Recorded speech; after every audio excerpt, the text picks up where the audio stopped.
The great myths and legends were not authored by individuals the way stories are today, but evolved naturally and instinctively by unconscious processes in oral traditions.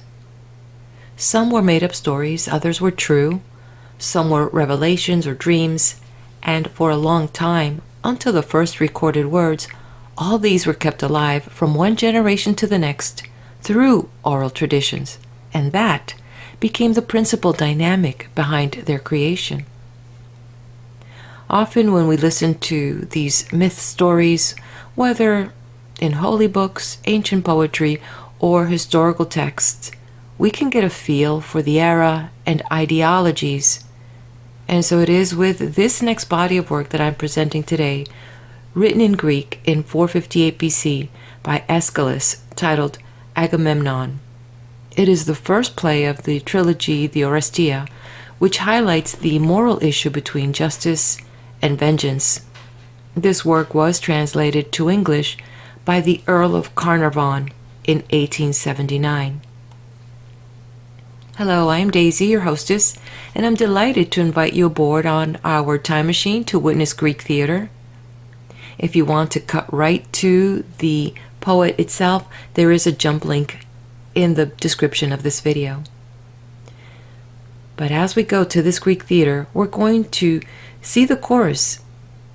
And back then, the chorus was an essential aspect in the storytelling, as we soon will discover.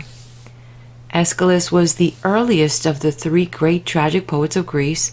Prior to writing this piece of work, he had served in the Athenian army, fought in the pivotal battles of the Greek wars with Persians, including at Marathon. It is said that his tragedies, like those of Sophocles and Euripides, were preserved in a special standard copy to guard them against arbitrary alterations. In this work, Aeschylus explores revenge in a way that's as deep and profound as anything else in world literature. He gets credit for enhancing the delivery of poetry on the live stage. Back then, the chorus was the most important element on the stage. The actor could wander aloud or have conversations with the chorus, but there was no room for person-to-person dialogue. He added a second actor to the first, creating the dramatic dialogue, which he made the chief part of the play by gradually cutting down the choral parts. He also introduced masks for the players and added vibrant garments, high boots, headdresses to present a grand, imposing aspect above that of common men. All these features became the standard elements of ancient drama. I find Aeschylus very witty indeed, as he revived characters from Hesiod's Theogony, which was written around 730 BC, to create that connecting bridge from the well-known gods and heroes of the past to address the topic of justice and vengeance as it was being played out in the polity and society of his times. In doing so, he addressed the touchy topic and avoided the bureaucratic condemnation. Surely you might agree with me by looking at any headline news that justice and vengeance might still be a scourge on our planet, a curse which yet has not been eradicated. And so it is upon special request someone asked me to bring Cassandra back to life. In form of full disclosure and honesty, I'm not a scholar, and I had never heard of Cassandra, and I had no idea if I could perform such necromancy or if I needed a special chant or incantation. But nonetheless, I did some archaeological deep dive into ancient literature and found this dusty tome. According to the myth, Cassandra was astonishingly beautiful and blessed with the gift of foreseeing the future. Her curse was that no one believed her, a fact that weighed heavily on the destruction of Troy during the Trojan War. While there might be debate among scholars regarding a historical Troy, most people believe, for that matter, that there really was a place called Troy and a Trojan War which took place on the western shores of Turkey sometime around 1200 BC. And most of its discovery is due to the archaeologist Heinrich Schliemann and others who discovered a cache of ancient artifacts in the place now known as Hizarlik, Turkey, in 1873. That marked the beginning of intensive archaeological exploration at Troy, and these research continue today, led by Turkish archaeologists and others. The real Trojan War, then, was the incident worth repeating, providing a setting for the gods and heroes to have a psychological significance, and possibly even moral, which goes far beyond anything a factual account of the real incidents could ever have conveyed. In these stories, they personify feelings such as love, beauty, anger into gods that some way or other have a manner of influencing mortal man. When we get into the play, we know that there is no modern technology. The royal queen Clytemnestra knows the war is over through an ingenious relay of fires that are set on mountaintops, and that also, in her narration, provides us a feel of the beautiful and the vast landscape across where these fires are placed. And we're told that the heralds were given instructions to alert her of the first fire signals. And after years, could you imagine? It was hard to believe when the news actually came. So the return of Agamemnon, king of Argos, is the most short-lived victory of this whole tale. And to me, it is the backstory that is so painful. Yet, in it, there are so many other Greek mythology, Greek stories that are in there embedded in this short little tale. But what horrid tales that halls of Agamemnon would tell. And so the chorus serves as that voice.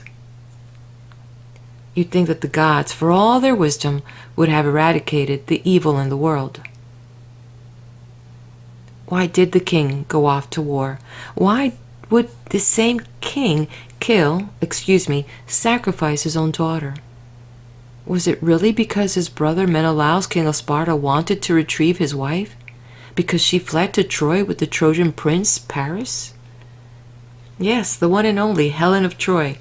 She was considered the most beautiful woman in the world, daughter of Zeus and Leda. Seriously, a war was started over this woman. But anyway, this was not about Helen of Troy, even though I kept wondering, does she have any special contribution, even though they made a mention that she was the wife of the spear? I mean, did she train with the Amazons and, was she versed in the spear? The Amazons are mentioned in also the Argonauts and also in the Labors of Hercules, which those two works I do have here on the channel, so if you want, you can check them out later. But she didn't have any skill as far as with herbs, and she isn't known to be a priestess or a prophetess or a seer. But then again, she was the daughter of Zeus and had supernatural beauty that could start a war. Anyway, I digress. Let's go back to Cassandra. She was beautiful enough to attract the attention of Apollo, who gave her the gift of prophecy and also cursed her, so that whatever she would say would not be believed. And she arrives at Agamemnon's palace and can see into the past, and she sees all the atrocities and the murders that had taken place within those walls. And she can even prophesy her own death. Ooh, chilling, isn't it? So you'll notice in line with Greek mythology, they mention the Fates, the Furies, they mention celestial bodies and other gods. But it is the thirst for vengeance that sets the tone of this ancient tragedy. In seeking for justice, one crime begets another.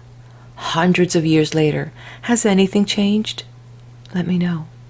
And so we find in the literature of the past man's attempt, through governance of polity or religious doctrine, a search for moral compass. With that, let's get started here. Earl of Carnarvon will have a preface, and then we'll get into the play. Enjoy. Agamemnon by Aeschylus, written in 458 BC. Translated from the Greek by the Earl of Carnarvon, 1879. Preface.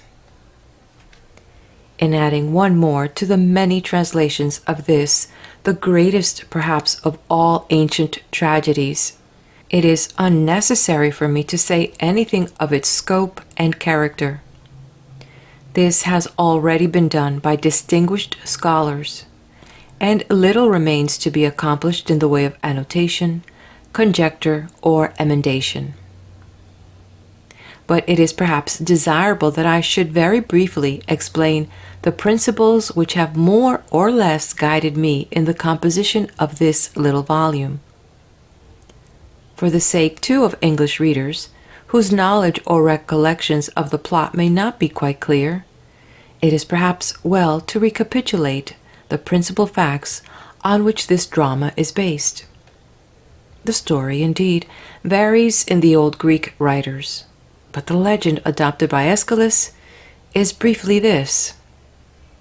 Atreus, king of Argos, and Thyestes were brothers, sons of Pelops and grandsons of Tantalus. Thyestes seduced the wife of his brother Atreus, who in turn drove him into banishment, but before long recalled him under the pretense of forgiveness and reconciliation to inflict upon him the horrible retribution of a banquet at which he was induced to eat the flesh of his own murdered children. From this fiendish atrocity spring the long succession of crime begetting crime, and the curse which is ever calling for atonement and never receiving satisfaction. And on this idea, so familiar to Greek dramatists and audiences, rests the story of this gloomy and magnificent play. In revenge for this cruelty perpetrated on his father Thyestes, Aegisthus seduces Clytemnestra, the wife of Agamemnon, during his absence at the siege of Troy, and with her aid and by her hand murders Agamemnon on his return home. The character of Aegisthus is represented as base, cowardly, treacherous, that of Agamemnon haughty, unattractive, though unsuspicious, whilst that of Clytemnestra is perhaps one of the grandest combinations of masculine capacity, lofty indifference to insult, subtle and unscrupulous resolve that ancient or modern poetry can show. She has often been compared to Lady Macbeth, and making due allowance for the necessary difference in the conception of classical and modern character, the comparison seems no unfair one.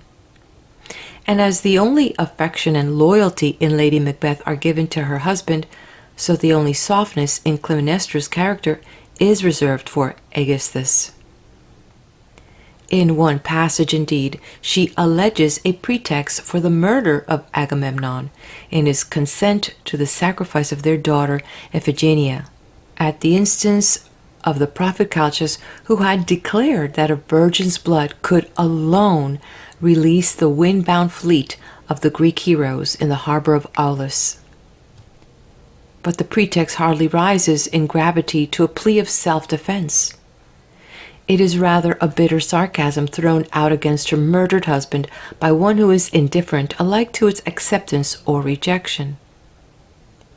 The reference to the fate of Iphigenia, the omens which presage it, the exquisite description of the sacrifice, which have inspired at least two beautiful allusions in Latin and English poetry, all these are introduced as the shadows of coming events, darkening the mind of the bystanders and preparing them for the final catastrophe, rather than as offering apology or justification for Clytemnestra's act.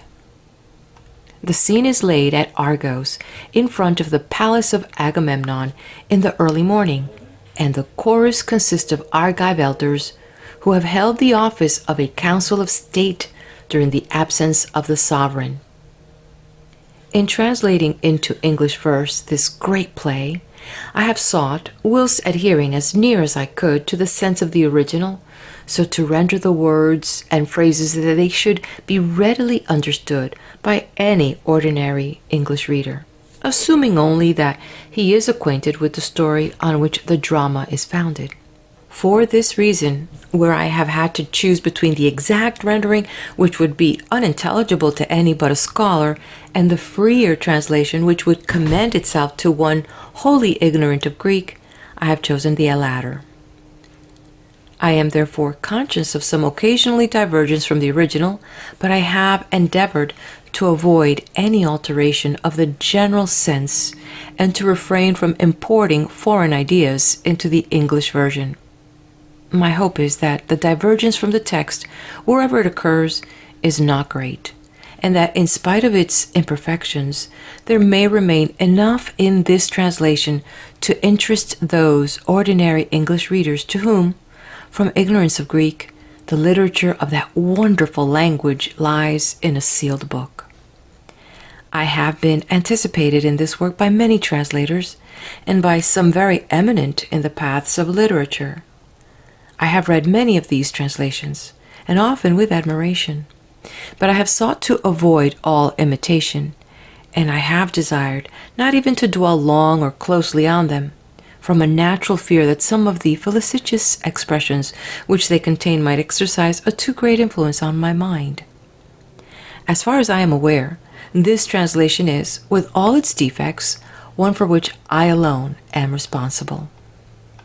With regard to the choruses, I believe it to be simply impossible for any but a poet as great as the author of this drama himself to render them with an approach to their real force. Perhaps it may be added that in no other language could the same ideas receive their full poetical expression at all.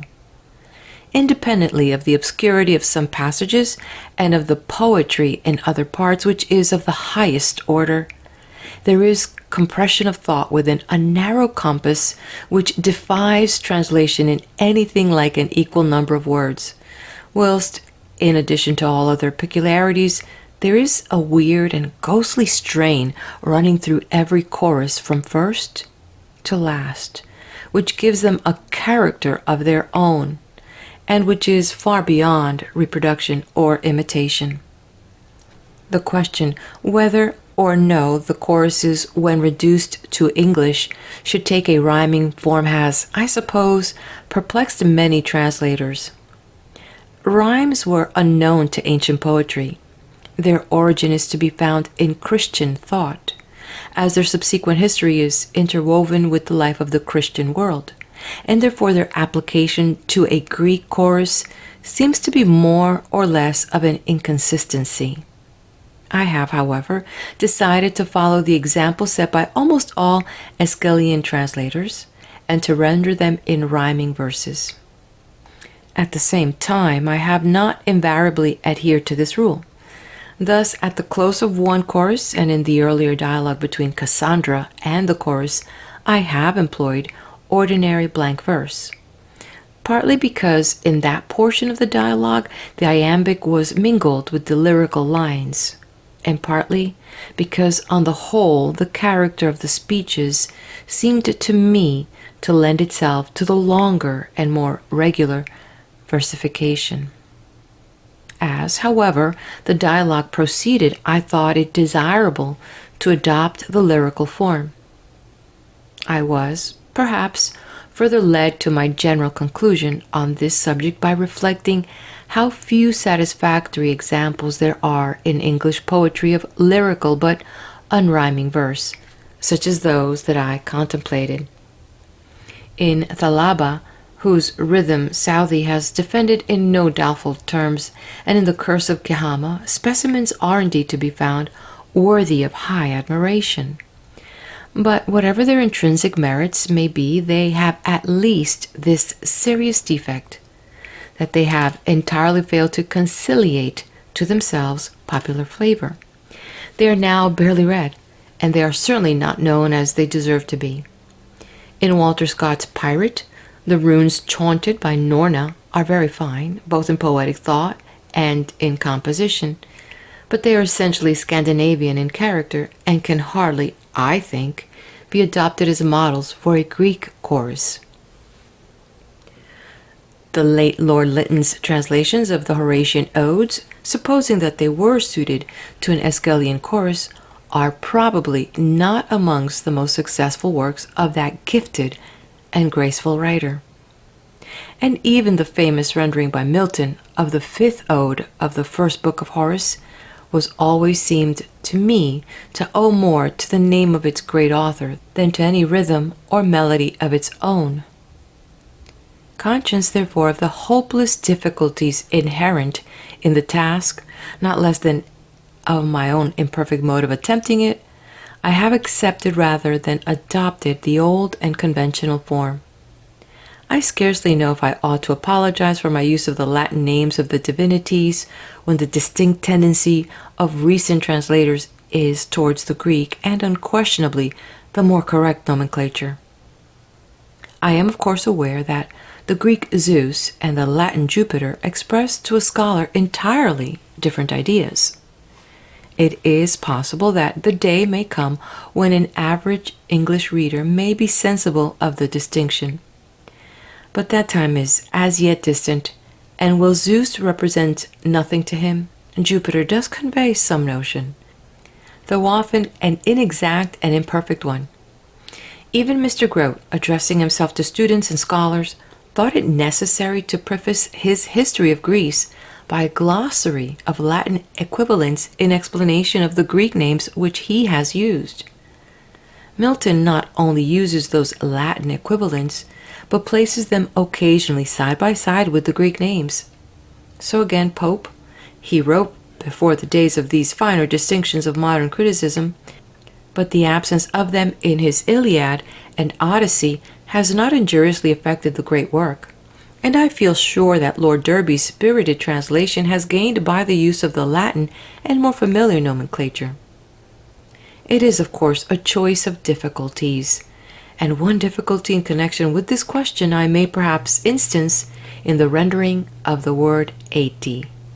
It plays a remarkable part in the greatest Greek dramas, and it represents one of the grandest, most somber, and most poetical of all the ideas of Greek mythology.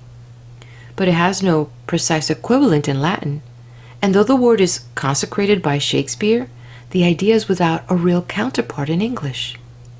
The word itself, in this very play, is used in several distinct senses, sometimes as the ancestral curse, sometimes as the fiend who presides over the fortunes of the house, sometimes as the frenzy which leads men to the commission of crime, and sometimes as the woe which is the result of that crime. I have thought it best to express the value of these different meanings as best might, without confining myself to the use of a particular word which would seem of necessity to an English reader to carry with one single idea. I ought perhaps to add that I have generally followed Dindorf's text, and have refrained from footnotes in explanation of the particular renderings which, in doubtful passages, I have adopted. I may, however, say that I have had a reason, whether sufficient or not others must judge, for such renderings. With these few observations, I must commit to the winds and waves of possible criticism this slight attempt to render into English a very great and noble drama. That it has been written during the fugitive moments of a scanty leisure, and that it has undergone far less revision and correction than was its due, are, I am aware, no excuses for its imperfections. That it has been a source of great pleasure to me, associating itself with solitary walks and railway journeys, is perhaps a better reason, but be the justification what it may, I can only now submit it as an insignificant and humble offering to the memory of that old university teaching, which, whatever may be the troubles of private or controversies of public life, loses none of its charm as men grow older, and to which I, at least, shall always cling with grateful affection. March, 1879. Signed, C. Persons represented. Agamemnon, king of Argos.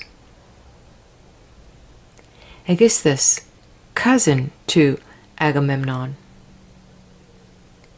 Chorus of Argive elders. Herald. Watchman. Clytemnestra, wife to Agamemnon. Cassandra, daughter to King Priam. Scene: Argos, in front of Agamemnon's palace. Time: early morning. Agamemnon. Watchman. Year after year and night on night I keep on the Atreides roof like house dog true my weary watch and scan the host of heaven, bright powers that shine along the sky and bring or summer's heat or winter's cold to men, craving the gods some respite of my toil. And still I watch to see the beacons blaze red in the sky and tell the welcome tale that Troy is fallen. So wills my mistress, she who in men's counsel bears no woman's heart. And when upon this couch of mine I lie, wet with the dews of night, and close my eyes, 'tis but a fitful and feverish rest, unblessed by dreams and scared by things of dread. Or if like sentry on my round I strive with idle song to while the weary hours, comes o'er my mind the boding sense of ill, the altered fortunes of this royal house. Shine forth then, blessed harbinger of good, and bring us rest. Ye gods, it surely shines, bright torch of night, making our darkness day, speeding in gladsome Argos feast and dance. Swift to Atreides' wife the glorious news I'll bear, and bid her rise, and through these halls raise the loud song of triumph for the fall of Troy, if Troy indeed be overthrown, as seems the fiery messenger to say. And I will tread the prelude of the dance, for that by some shrewd cast of fortune's die I mark the signal of my lord's success. May I be first to grasp his gracious hand. No more, my lips in silence close are sealed, but had these walls a voice, methinks they'd say, how fain I'd speak to those who know my thought, and silence keep to those who yet know not. Chorus. 10 years have come and gone since when the two great chiefs of Atreus' race, ordained of Jove and kings of men, a royal pair in power and place, marshaled their 1,000 ships and more, and sailing from their native shore, led forth to war the Greek array, loud clamoring for the battle fray. So when their nest has lost its young, the parent vultures rend the air, and borne on pinion fierce and strong, circle above the plundered lair. But far away and far above, touched with compassion's gracious love, Jove or Pan or just Apollo hearkens to their wailing cry for these outcasts of the sky, and sends the avenging fate, which however and late fails not upon guilt to follow. So Jove, the sovereign guardian of the household hearth and shrine, hath sent the two Atreidae upon the guilty Paris' line, and many a knee shall dusty be in the struggle and the strife, and many a spear shall shivered be for the unfaithful wife. But what is, and fate's decree bringeth to pass whatever must be. Nor offering nor tearful wail, nor penitence shall aught avail to pacify those maidens stern before whose shrines no fires burn. But we whose young long since is spent, propping on staves our bodies bent, lag here behind the armament. The old and young alone are left, the land of its defense is reft, for strength of child is all the same as weakness in the aged frame. Footnote. I understand the allusion to be Iphigenia rather than the violated rights of hospitality by Paris. End footnote. And so, when manhood's leaf decays, and bending over his staff with pain, the old man treads life's downward ways, ages like childhood come again, or some daydream that never stays. But Clytemnestra, royal queen, daughter of Tyndarus, declare what these sacrifices mean, why the incense loads the air.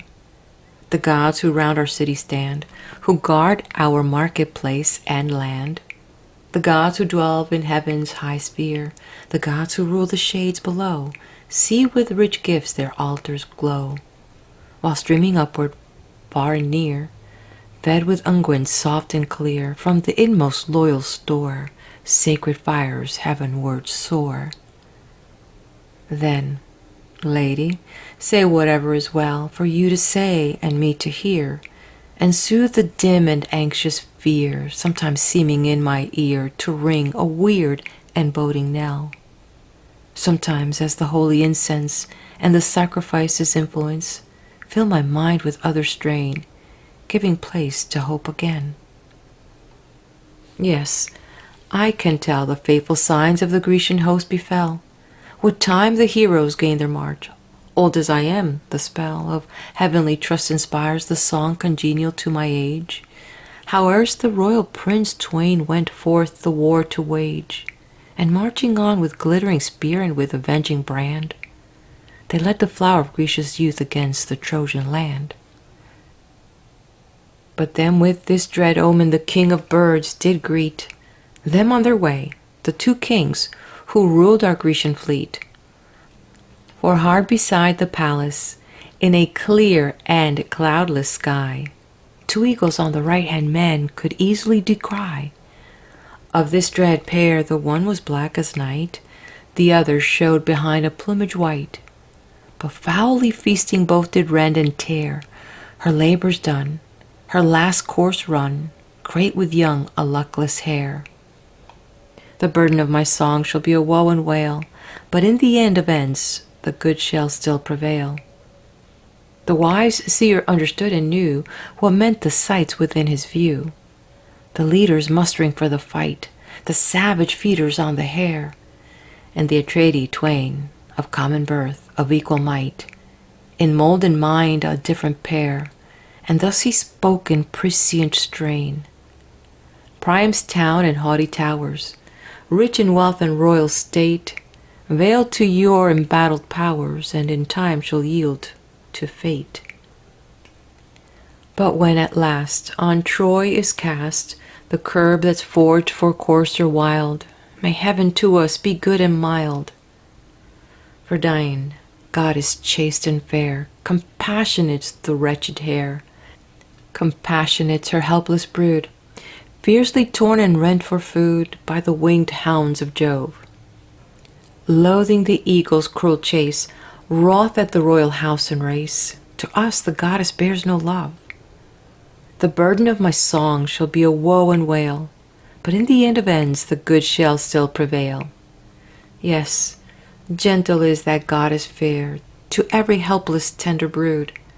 Even the young lions know her care in dewy mead or tangled wood, and she her mighty sire entreats that he will turn to good the doubtful augury. God of healing, thee I pray, thy dear sister's wrath to stay. Pray her that there be not sent on our Grecian armament gales tempestuous contrary, blowing inland from the sea. Pray that no fresh sacrifice, impious, loathsome, shock our eyes, fruitful worker of dread strife, setting war twixt man and wife. Yes, the wrath of heaven undying, ever constant shall remain, lurking in the house and crying, vengeance for a daughter slain. Such the faithful strain and measure, heard with mingled grief and pleasure, drawn from wayside bird and presage, to our kings rang out the message. So Calchas spake, the gifted seer, and in his words I seemed to hear, like burden of a song, a constant woe and wail, though in the end of ends the good shall still prevail. Mighty Jove, whoever thou art, by whatsoever name addressed, to thee alone I give my heart, on thee my cares and burden rest. The earliest born who ruled in heaven, mighty of strength, has passed and gone, who followed next in turn was driven, from his realm outcast undone. But those who hymn aright Jove's praise shall attain their heart's desire. Jove, who guides men's faltering ways, and by suffering leads them higher. So come over sleeping eyes the memory of pain, comes over unwilling mind wisdom's persuasive strain, and on their ever holy seats the blessed gods sit, and school the hearts of men to reverence by stern compulsion's rule. Then spake the elder of the twain, but not to murmur or complain. Though the seer said the words of doom, though fortune darkened round in gloom, what time the Grecian fleet by stress of wind and wave lay motionless, where all is hears the ceaseless roar of surges on the Euboean shore. From Strymon's banks the Thracian gale blew fiercely, rendering rope and sail, and bearing in their dismal train delays and famine, waste and pain, till sickening o'er their hopes delayed, the flower our host 'gan fade. Dread was that gale, but dreader still when pealing forth his words of ill, in Dian's name his doom the seer proclaimed, and even the chieftains twain smote on the ground, nor could restrain, for anguish sore the unbidden tear. Then spake the elder king that day, Woe's me if I do not obey! Woe too if at the altar's side I slay my child, my flower and pride, and in her blood my hands imbrue. What shall I leave undone? What do? How shall I fail my comrades true? For well they know a virgin blood these winds alone can lull to rest. For this they crave, perchance 'twere good to hearken to their stern behest. So spake he with a wavering mind. But when he once had bowed to fate, came over his soul like change of wind, a spirit base and insensate. For frenzy, when it stirs the brain, counsels to deeds of wrong and bane, and desperate daring swells the train. And so he willed to sacrifice his only daughter as the price of favoring gale to spread his sail, and victory in the avenging strife waged for the sake of faithless wife. Each warrior chief looked on, small care, methinks, had they for cry and prayer, or for her young and maiden life. And he, her sire, to whom she prayed, bade her with consoling chaunt he laid, like kid upon the altar stone, swathed in her robes from foot to crown, and guard her mouth lest cry or moan upon the house bring curses down. And silently and piteously, in saffron robe that swept the ground, she passed along with glance of eye, smiting each priest that stood around. Boetius as though limner's art portrayed, and though to silence bound she oft to speak essayed. For she of yore was wont with song to cheer her sire, his guest among, and with her young and virgin voice greet him and bid him to rejoice. When he the wine cup high had filled, what followed then 'tis not for me to say, the deed I did not see. The arts of Calchas were fulfilled. Yet justice wills that man should learn the fruit of sin by suffering stern. Though idle would the forecast be that strove to pierce futurity, to know what fate doth hold in store were adding to our griefs one more. Come then, fair tidings with the breaking day, as swift and gladsome as the morn, so say we, the sole remnants of the Argive band, the sole defenders of our native land.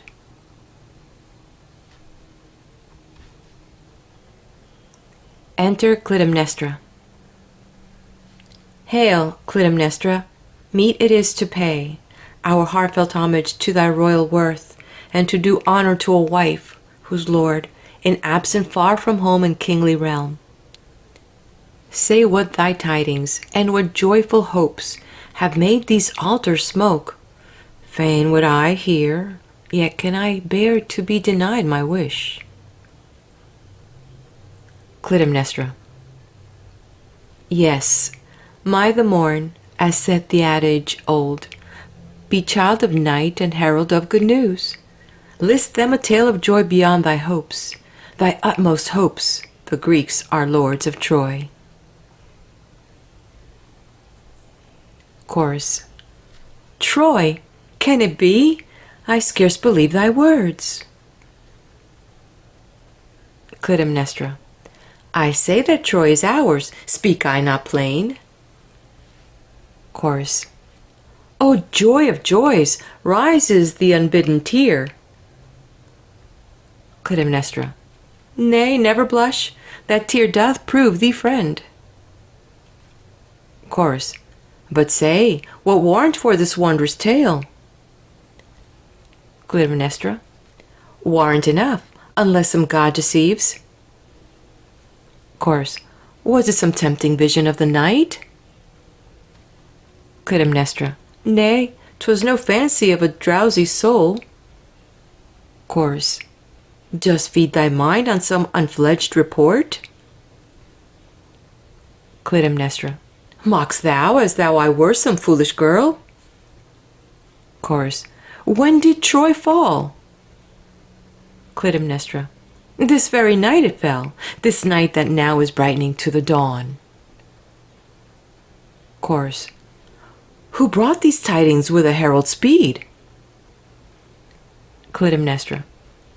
It is the beacon fire on Ida's crest, by flaming convoys that have brought the news, from Ida's woods to the Hermaean crag of Lemnos, then from Lemnos to the heights of Athos, Athos consecrate to Jove. Past the broad brand of flame, then towering high and gathering strength even as it sped its course, it spanned the sea and, like a golden sun, flashed its red glow athwart Macystus cliffs, and there the watchman, watching not in vain, wrought at his labor till Euripus' flood reddened again, and by Messapian towers, heaping the beacon high with withered heath, his comrades saw and sped the message on. Then without stop or stay, nor yet bedimmed, like a bright moon, the flaming herald flew over Aesopus' plain, and wakened up fresh fiery signals on Cytherean's rock. Nor did the watchman on that distant height refuse the flaming message sent from far, but sped it on till, blazing yet more high, it swooped on the Gorgopian lake and climbed the cliffs of Aegiplanctus, warning wide to heap the balefire with unstinting hand. And then rekindled, in unbroken might, swept the huge beard of flame, and soared above the headland which looks down upon the waves of the Saronic Gulf, and thence once more it flashed upon the Arachnean cliffs, and the watchtowers that near the city stand, till on the Atridius roof it lighted last, claiming descent from Ida's far-off fires. So have I ordered the succession due, as in a torch race, where each man in turn receives from other, and the first and the last is deemed victorious. Now thou hast the proof of the news sent me by my lord from Troy. Chorus. Unto the gods my due thanks shall be given hereafter. Now I fain would hear again the tale which fell so sweetly on my ears. Clytemnestra. This day, this very day, the Grecian host is within captured Troy, and there, methinks, no doubtful cry is ringing through the town. Pour oil and acid in the self-same vase, they'll blend as soon in friendly unison as the stern victors and the vanquished foes. Yes, you may hear the cry of each distinct, a double horror, and in fancy see how sire and son and kinsmen high are heaped each on the other, whilst the captives round mourn for their dear ones who shall never return.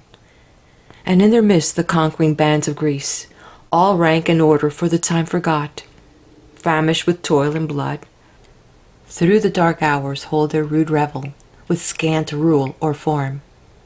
No need for them to keep their watch beneath the open vault of heaven midst frost and dew. In Trojan homes they dwell, and free from care they sleep unguarded through the livelong night. Yet in their triumph let them mind to pay due reverence to every god and shrine of captured Troy, and so shall they escape the doom of conquerors conquered in their turn. Well worth the day if some unhallowed lust or greed of spoil enthrall that host, who, like some runner in the race, can only win a safe return by running back his course. If heaven's displeasure light upon our arms, the dead man's curse will surely wake, even if no fresh disaster fall. Hear then my words, albeit a woman's, and may good prevail, as I, methinks, have had my share of good. Chorus. Lady, thy speech, like prudent counsellors, lends to these tokens confirmation sure, and I, in full assurance of their truth, will raise my voice and bless the gods for this, the glorious meed of toils and perils past. Sovereign Jove and friendly shade of night, by whose propitious aid war bright triumphs now are ours, and over Troy's embattled towers the meshes of a net are cast, fate and woven close and fast, so that in its mighty fold are wrapped alike both young and old. Jove, my lord, I reverence thee, great god of hospitality. Straight on perjured Paris thou didst long since direct thy bow, and thy shaft went surely home when the fated hour was come. Jove hath struck the appointed blow. This we surely see and know. He hath brought in very deed that to pass which he decreed. In foolishness the fool once said, no heed the gods to sinners paid. 'Twas idly said. In wrath divine, on sire to son through long-drawn line, when war is waged with impious hate, and hoarded wealth is all too great, the awful gods stand forth confessed. For me with humbler thoughts possessed, in prudence and sobriety, may my lot be from sorrow free.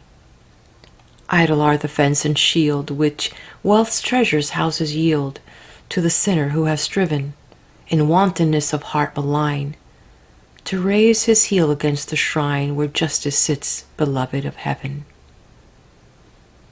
By persuasion, goddess dread, eldest born of fate, misled, evil counsels now prevailing, mortal help all unavailing, to his doom he headlong goes.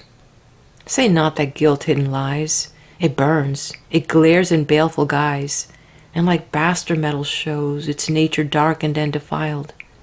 Even so in thoughtless sport the child, his painted flying bird pursuing, brings on his home and people ruin. Too late he prays, idle his prayers shall fall, the sinner perishes beyond recall. So came on to Trades' roof Troy's young and treacherous lord, and stole away his host's fair wife, and wronged the friendly board. And lightly though the gates she passed, leaving the kith and kin, the curse of deadly spear and shield, the heritage of sin, and strife of men and gathering ships. Daring and rash went she, bearing to Troy a wedding gift of death and misery. Then in words of prophecy, mingled with a wailing cry, oft repeated, wild and drear, rose the chaunt of priest and seer.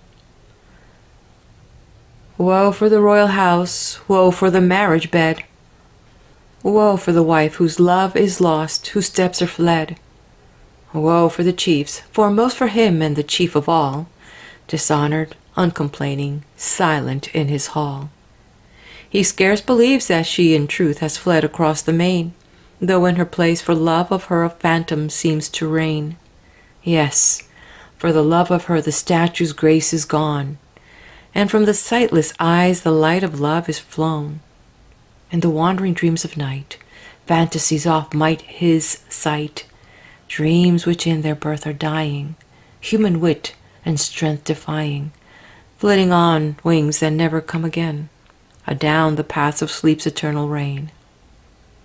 Woes like these, nor these alone, brood beside our home's hearthstone, whilst in every Argive dwelling grief his bitter tale is telling, for the dear sake of those who went forth with the Grecian armament. And those who went forth to war return no more to us, but in their room the hero dust and funeral urn are sadly borne to their last home.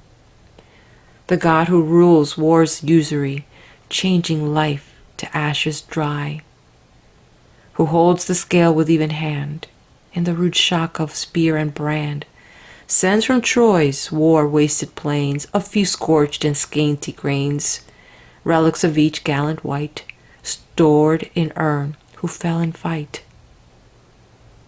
And loud the cry goes up for him, the strong of heart, the stout of limb, or him, the warrior skilled in strife, who perished for another's wife. And round, with hateful sound, the envious whispers come and go, and wrath and bitterness and woe, 'gainst the Atridae twain. For those who in a foreign grave take their last rest, the young and brave, all in their beauty slain. Mingled with curses deep and loud, the tale is passed from man to man, and still my longing grows to scan what the blind caves of night do shroud. The jealous gods are swift to mark the man of blood, the Furies dark, swift to hurl him to disgrace from his pitch of power and place. Passeth strength and fadeth bloom in the land of endless gloom. Praise that doth the man transcend, leadeth men to fatal end. Who can bear the scorching rays flashing from Jove's angry gaze? Be mine a lot of tranquil ease, such as will no god displease. No sack or spoil of town I crave, I pray to wear no chain of slave. The beacons blaze, and through the city speeds a swift and joyous tale. Who knows if true, or if it be some heaven-commissioned lie? But dull of heart and childish would he be, who at the flash of some wild signal fire, kindling to ecstasy, should on the change of the glad tidings faint and fall away. 'Tis woman's temper to believe in joy. Ere it hath come, swift move her thoughts, and swift passes away the tale her tongue has told. Clytemnestra. Enough. We soon shall hear whether or no these bright relays of beacon fires have told a truthful tale, or, like some pleasing dream, the phantom light has but beguiled our minds. Fast from the shore speeds hitherward a man, heralds of news, dusty and olive-crowned, and from his lips a surer tale we'll learn than from the smoke and flame of beacon lights. Either fair news he brings, or, but I loathe to forecast evil, may good fortune send to fair beginnings a yet fairer end.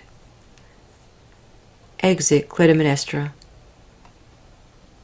Chorus. So too say I, and ill betide that man who breathes a different prayer. Enter Herald. Herald. Hail to thee, hail, my native soil, my own dear Argive land. 10 years of exile, and of many hopes made shipwreck, this alone is mine. What never I dreamt of, to lie down and die on my loved Argive soil. Wherefore once more, hail to thee, earth, hail to thee, blessed sun, hail, highest Jove, and thou too, Pythian king. Whilom thy shafts fell thick amidst our ranks, and by Scamander's stream thou wroughtest woe unmeasured. Now, Apollo, gracious Lord, save us and grant us from our toils release. Whom shall I turn to next? My country's gods? Or thee, my patron, glorious Mercury, herald divine, whom mortal heralds love? Or the blessed dead, who sent us forth to war, and now receive the remnants of our host? Ah me, what joy to see once more these dear, these royal halls, this awful judgment seat, these holy statues facing towards the sun. If ever in old time with welcome look ye hailed your Lord coming in royal state, receive him now, bringing for you and all light to the darkness of our troubled thoughts. Agamemnon, who like rugged laborer in Jove's stern service toiling, has hewn down Troy and her altars and her temple shrines, and wasted all her fruitful fields of corn. Yes, he has cast his yoke on Troy, and comes girt round with honors and with fortune's gifts, foremost of living men. Nor Paris, nor his guilty country dare to boast their crime outweighs the forfeit and the penalty. For rightly judged and convict found the theft, he sought in vain deliverance from his deed, and, like the mower mowing in the fields, laid level with the ground his father's house. Twice over sin's wage have Priam's children paid. Chorus. we bid thee welcome, coming from our host. Herald. So welcome. I am well content to die. Chorus. What? Has the love of home tried thee so sore? Herald. Yes, my eyes swim with tears of heartfelt joy. Chorus. That were, methinks, a pleasant cause of grief. Herald. Speak clearly, friend. I do not read thy words. Chorus. We yearn for those who yearned in turn for us. Herald. Did then our country crave for our return? Chorus. Yes, oft with gloomy and foreboding mind. Herald. But why such boding fear upon the land? Chorus. When times are out of joint, silence is best. Herald. What? When our kings were absent, did ye fear? Chorus. Even as you said, I could have wished to die. Herald. 'Tis well that endeth well. For in man's life the diverse good and ill commingled are, and who, beside the blessed gods, are free from sorrow through all time. I could recount how on the sea we toiled and roughly fared, scarce putting to the shore, and every day teemed with fresh suffering as our constant lot. But on the land yet sorer was our toil. We spread our couch hard by the foeman's walls. The dews from heaven and the long meadow grass stood thick on hair and raiment, but why tell of winter's frost smiting the fowls of air, when Ida's snow was deep, or summer's heat when the broad sea, as on a noontide couch, by wave or wind unruffled lay asleep?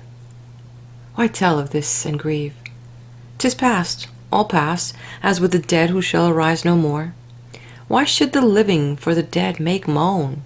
Why tell the tale of those who fell in fight? Nay, rather, we the remnant of the host, to our long griefs now bid a long farewell, and flying glorious over land and main, full in the face of heaven we boast that we, the spoils of Troy, to the great gods of Greece for endless time here consecrate and vow. Let then the people hear, the hearing bless the state and our commanders, and proclaim all praise to Jove who wrought this wondrous deed. My say is said. Chorus. By it I am convinced, for age is ever young enough to learn. But welcome most, I ween, will be thy news to Clytemnestra and the royal house. Enter Clytemnestra. Clytemnestra. When the first beacon broke upon the night, with the glad tidings of Troy's overthrow, I raised a cry of joy, and one who stood hard by, in chiding words thus spake to me. Deem'st thou, in faith of these wild signal fires, that Troy's overthrown? 'Tis easy, sure, to raise a woman's hopes. To such a one I seemed in sooth to dream, yet not the less I offered up my sacrifice of thanks. And now in woman's fashion through the town men raise their cry of joy, and bless the gods with grateful hymns and fragrant altar fires. What need of more? From Agamemnon's self I soon shall hear the truth, and meanwhile I as best I may still welcome back my lord. What brighter radiance of created things can bless the vision of a loving wife, who in the open gateway stands to greet her lord returning from war's dread alarms? Go then, and bid him, whom his people love, hasten to come, and coming he shall find by his hearth side his wife, like watchdog true, all love to him, all terror to his foes, such as he left her, and in all things like, guarding thou unbroken sign of her trust. Sooner shall brass receive the color's dye, than my fair name be stained with calumny. Herald. A noble boast, in sooth, for noble dame. Chorus. For her words are clear and shrewdly said. But tell me, herald, comes he with the host? Comes Menelaus, our beloved prince? Herald. I do not lie even to please my friend. Chorus. My heart misgives me that the solemn truth stands far aloof from what we most desire. Herald. The hero with his bark hath passed away from out the Grecian host. Thou hast the truth. Chorus. Was it in sailing from the shores of Troy full in the grace of men? Or missed his friends did some swift storm rack sweep him from their sight? Herald. Yes, thy few words the mournful tale have told. Like skillful archer thou hast hit the mark. Chorus. What say the seamen? Make they no report, whether he perished or perchance survives? Herald. No eye has seen save far-seeing sun, by whose sustaining beams all nature lives. Chorus. And was it then the wrath of heaven which sent this fatal tempest on our armament? Herald. Let no untoward speech profane today our happiness. Each god of mirth or gloom hath his own hour when men should give him praise. When some sad-visaged messenger brings home tidings of broken armies, private woes, or public wounds that pierce a country's heart, and men made homeless by the twofold scourge, that bloody, barbed curse so dear to Mars, methinks that then the bearer of such news to the dread Furies should pour forth his song. But he who bears the tidings of great joy to a rejoicing and acclaiming town, how can he dash their mirth or bear to tell the tempest-laden anger of the gods? For sea and fire that erst were deadly foes, conspired in solemn covenant to bring our fated host to ruin. Wind and wave arose tumultuous, and through the night drove ship on ship, till in the blinding spray and the mad tempest rage they passed from sight. But when the daylight came, full in our view the agent bloomed, like some rich garden plot, with men and wrecks and relics tempest-strown. Ourselves, our bark, how we escaped 'tis hard to say. 'Twas sure some god, no mortal man, stood at the helm and stole us from the storm. For saving fortune sat upon our bark, and when we reached the haven of our rest, kept us from breaking surge and rock-bound shore.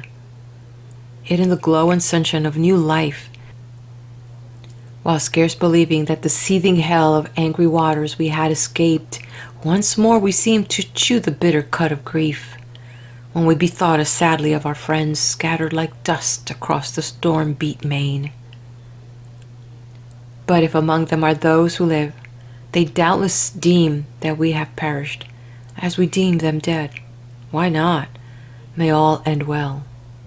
And first and chief may Menelaus come, for if he lives, if still the sun's bright eye surveys him, and if Jove consents to spare the royal race, good hope there is that he may once more see his home. My tale is told. Chorus. Who was it in the distant days, far beyond man's ken or gaze, named her Helen? And whence came the inspired prophetic name? Bride of the spear and cause of strife, fatal name to human life, fatal name to captured town, to navies lost, to host overthrown. Footnote. The play upon the name of Helen in the original seems to me, with every deference to those who have attempted to imitate it in English, unfortunate and impracticable.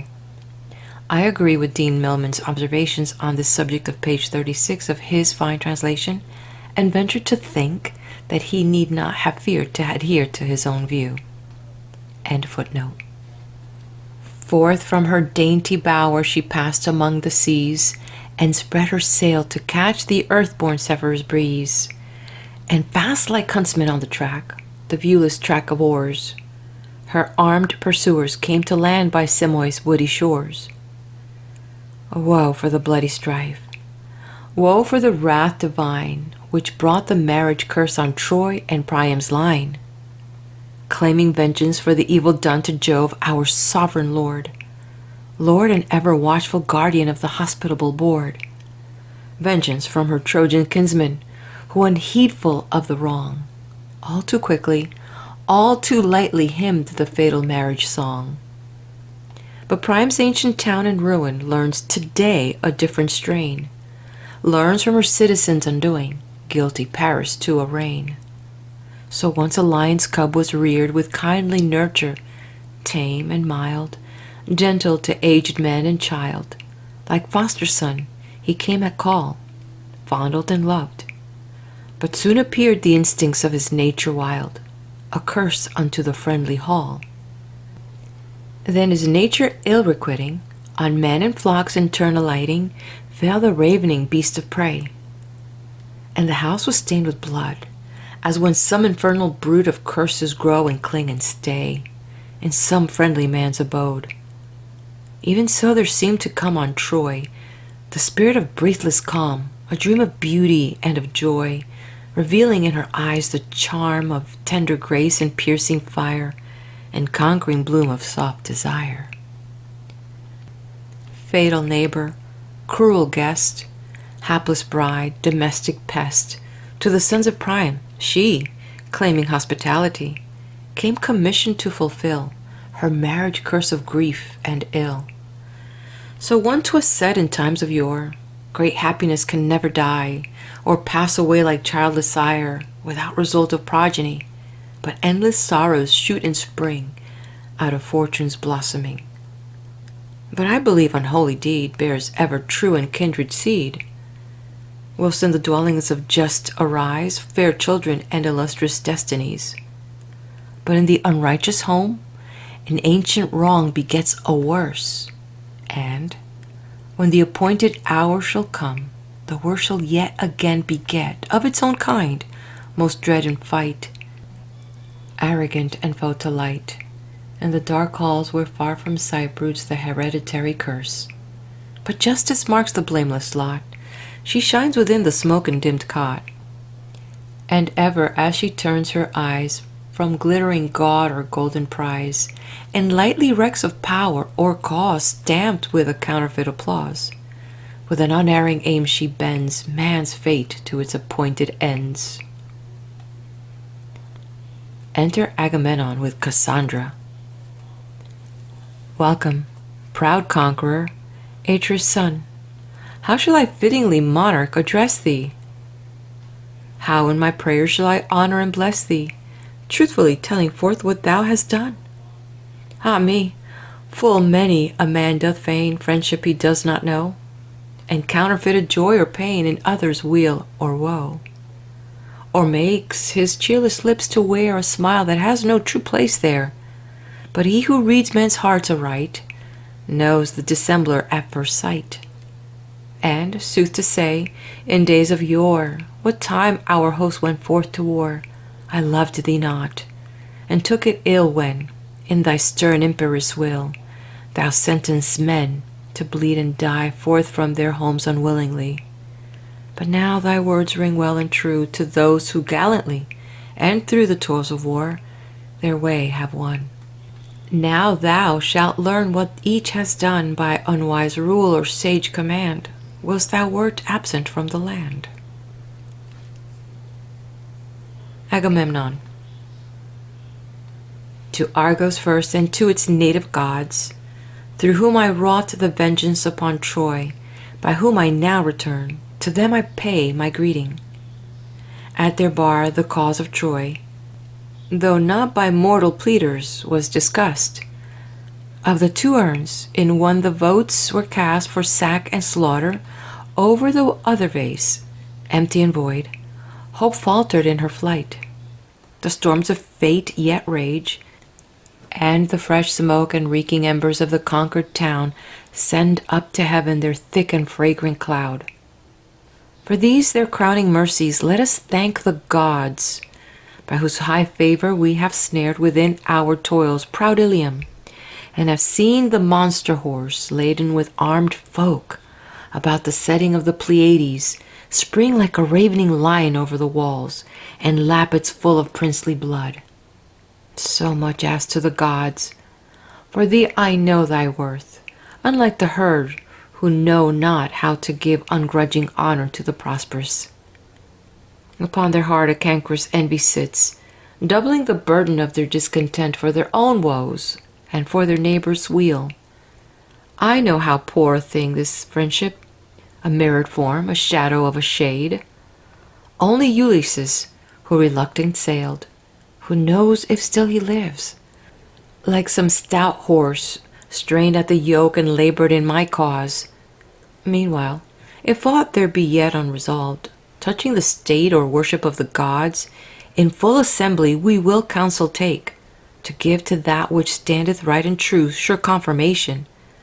But where disease hath gone down to the core, they're fearless with the knife or burning iron to root out the plague. But my first greeting in these hallowed halls is to the blessed gods, who sent me forth, and now have granted me a safe return.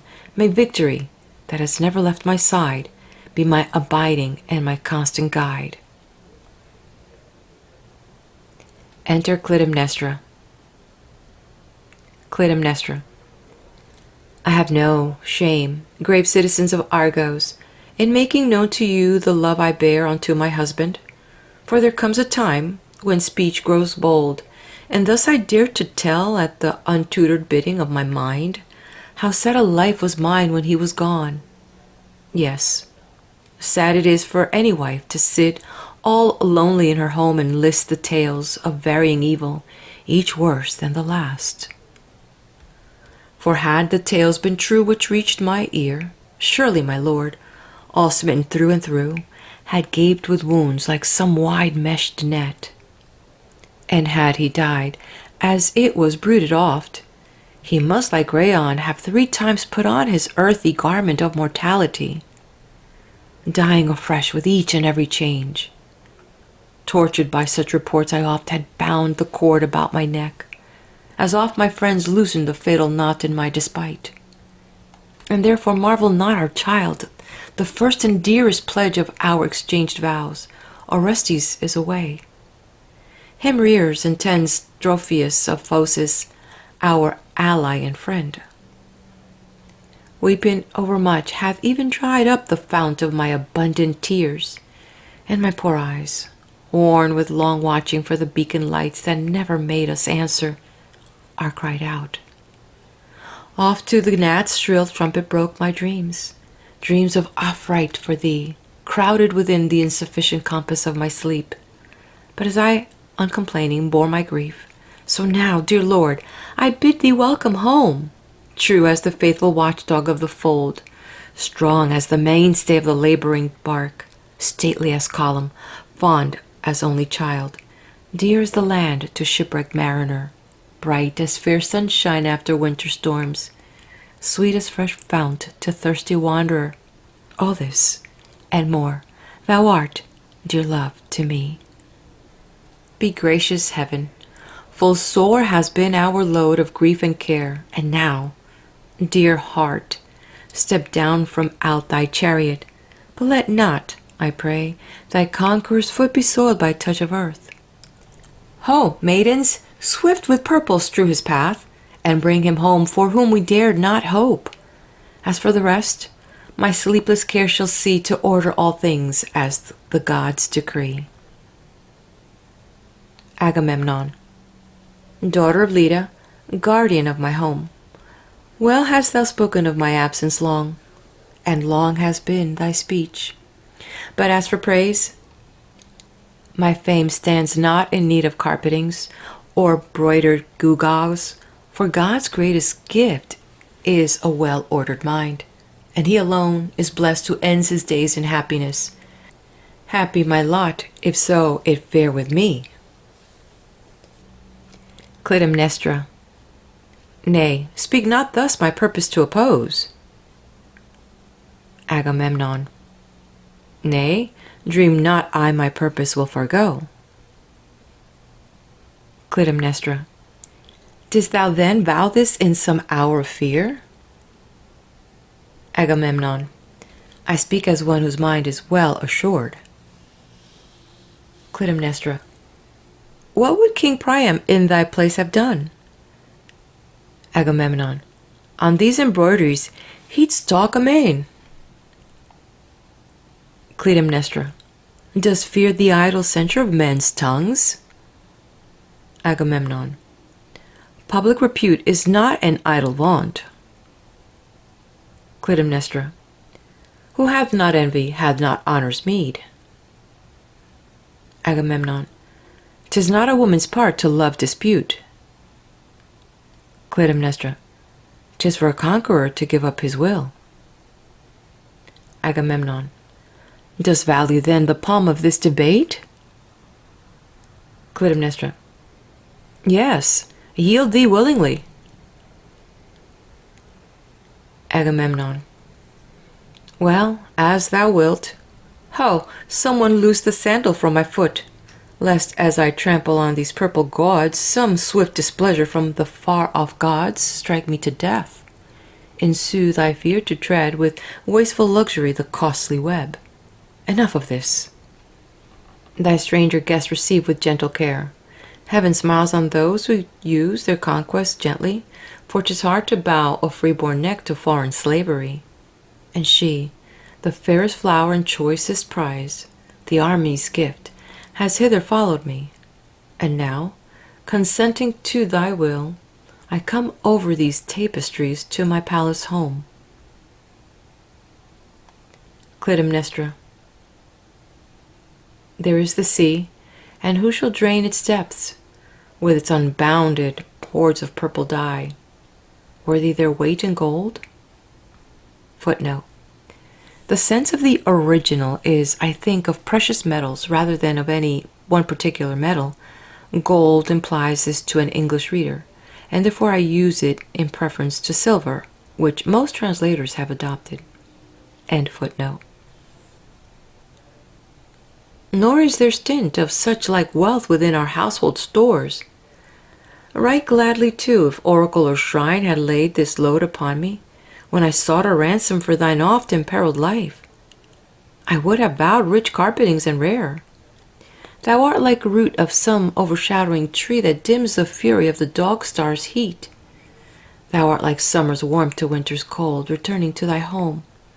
Ah me, when Jove presses the juice of the unripened grape, how cold that home shall be, even though its lord is once more in its halls. O mighty Jove, that bringest all things to their fateful end, to these my prayers their fated answer send. Chorus.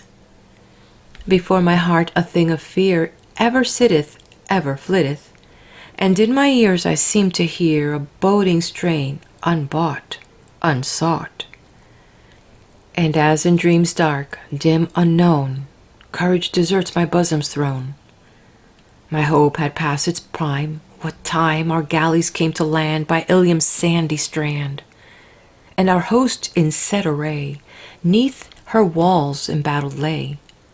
Yes, they come, and though my eyes witness to their safe return, all round me seems to rise, unmusical and harsh and stern, a strain which confidence might daunt, a strain which fairies love to chaunt.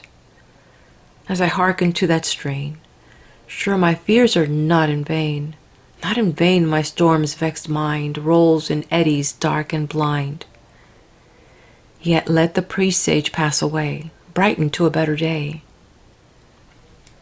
The insatiate lust of power and pride no limit knows, yet hard beside dwell woe and mortal grief, and human fate all recklessly goes speeding over th' unwarning sea to strike upon the hidden reef.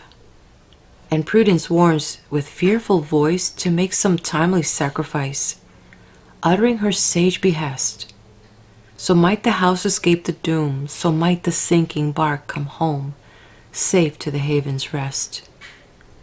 With many a gift Jove knows to bless, from the teeming fallow's side, from his own rich bounteousness, but when once life's purple tide to the earth has flowed amain, what mortal art or magic strain can call that lifeblood back again? The King of Heaven himself forbade to great physician to recall to life of all the realm of shadows, even one single shade. Footnote. This refers to the legend of Aesculapius, thunder-smitten by Jove for bringing back the dead to life. End footnote. The fate that sits above the skies and rules all other destinies bids my prophetic tongue be still to words and presages of ill. But still with hidden fires aglow, in hopelessness and bitterness, my soul broods over a coming woe. Clytemnestra. Come thou within, Cassandra. Jove with thee hath gently dealt, in that he makes thee share with other slaves the shelter of this roof, and the protection of our household shrine. Step down from out thy car, and be not proud. Alcmena's son once bore to be a slave, and bent his neck unto the yoke. So thou, since fate so wills it, joy at least to be slave in an ancient and lordly house. For harsh are they who suddenly have reaped an unexpected harvest of great wealth. Thou knowest now the usage of this house. Chorus. To thee, Cassandra, hath Our Lady spoke, and, since thou art within the toils of fate, yield if thou canst, and yet thou mayst refuse. Clytemnestra. Nay, but like swallow coming from abroad, she speaks a strange outlandish speech, and I am vainly striving to convince her mind. Chorus. Yield thee, she counsels wisely, leave thy seat and follow her within. Clytemnestra. I have no time to wait this woman's fancies at the door. Beside the household altar stand the sheep, waiting the sacrifice of thankful hearts, which we never thought to pay. Come then, declare forthwith thy purpose. If thou hearest not, make plain by gesture what thou canst not speak. Footnote. I have adhered to the sense of the original, though there is an obvious inconsistency in desiring Cassandra to answer by sign of hand what she could not understand when expressed by word of mouth. End footnote. Chorus. 'Tis clear she needeth an interpreter, our stranger fair. In sooth her manner is like some wild creatures taken in the toils. Clytemnestra. Nay, but she raves, and evil counsel takes from a disordered mind. Her native land lies desolate, but she, like unbroke steed, chafes at her bit, and foams in blood away her strength. I will not waste my words or bear the floutings of her pride. Exit Clytemnestra. Chorus. Not so, for I compassionate her grief, and am not wroth. Come then, unhappy one, and quit thy seat. Hansel the yoke which fate hath made thee bear. Cassandra. Woe, woe, woe worth the day, Apollo, Lord. Chorus. Why wailst thou of Apollo? He forsooth is not a god to love a strain of woe. Cassandra. Woe, woe, woe worth the day, Apollo, Lord. Chorus. Again with words of evil omen she calleth on one who hath no love for grief. Cassandra. Apollo, O Apollo, god of ways, God my destroyer, now a second time thou hast destroyed me. Chorus. Sure, she speaks like one inspired with her own calamities, and thou a slave she had the gift divine. Cassandra. Apollo, O Apollo, god of ways, Apollo my destroyer, whither, where, unto what dwelling hast thou led my steps? Chorus. Unto the house of Atridi, sure, I speak the truth.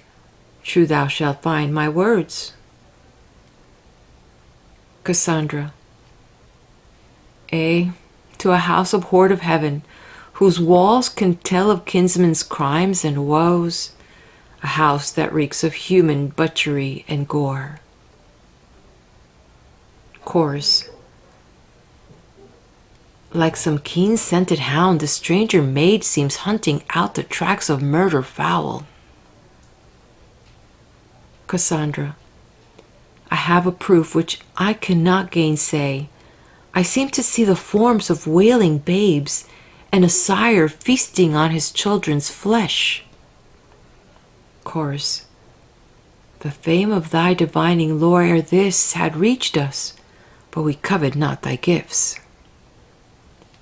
Cassandra. Woe's me, what is the plan, the deadly plan, born in the caverns of her brooding mind, and help stands far aloof? Chorus. I am unskilled to read these riddles, though we all know well the older story of that ancient crime. Cassandra. Ah, wretched woman, wilt thou do the deed? And he thy lord and husband, even as he steps from the bath, how shall I tell the tale? Swift to the fatal issue moves the crime, and hand on hand is dealing forth the blows. Chorus. I cannot read her meaning, and my mind, wildered at these dark sayings, sinks and fails. Cassandra. Ah me, what ghastly sight is this I see? The infernal trammels of a deadly net around its victim cast. She is that net, the wife and the accomplice of the crime. Yell then, insatiate band of furies, yell your hymn of woe over this cursed deed. Chorus. What is this fury whom thou callst so loud to sound her trumpet blast within these walls? Thy speech affrights me, and thy ruddy tide, which in man's last extremity doth keep short time and pace with life's departing rays, flies backward to my heart.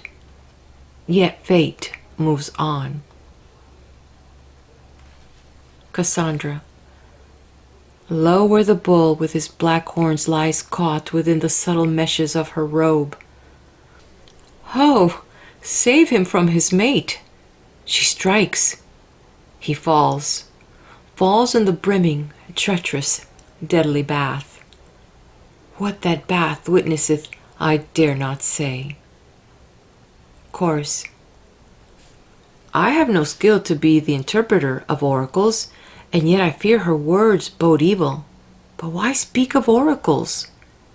The wordy arts of sad diviners' lore bring only fear and sorrow to man's race. Cassandra. Ah me, most hapless, though I pour my grief into the cup of common woe, and share the common lot, yet will I tell it forth. For why, my master, hast thou brought me here but to die with thee? Yet, in sooth, why not? Chorus. Insensate! God-possessed! Thy dismal chaunt is like the strain of tawny nightingale, who ceaseless ever of her grief in song, for Itis makes her life long moan. Cassandra. Yes, the sweet nightingale declares her fate. The gods enrobed her in a winged form, and granted her a tearless life of song, but the sharp sword is my abiding doom. Chorus. Whence this ungoverned and inspired grief? Wild words of fear and shrill and dismal song? Where didst thou learn thy melancholy lore? Cassandra. Woe for the wedding by which Paris brought destruction on his friends. Woe too for thee, my native stream, Scamander. By thy banks in happier days my childhood's prime was spent. But soon, methinks, upon the fatal shores of Acheron and dark Cocytus, I must chaunt my latest and prophetic dirge. Chorus. Now thou dost speak in words so clear, a child may read thy meaning, As I list thy wail, thy strange, disastrous wail, a deadly pang pierces my heart and smites me through and through. Cassandra, woe for my town, my native perished town, not all the kind that fed in Troy's deep meads, which my sire offered to the immortal gods, availed to save her towers from overthrow. And I too, I shall soon be lying low. Chorus.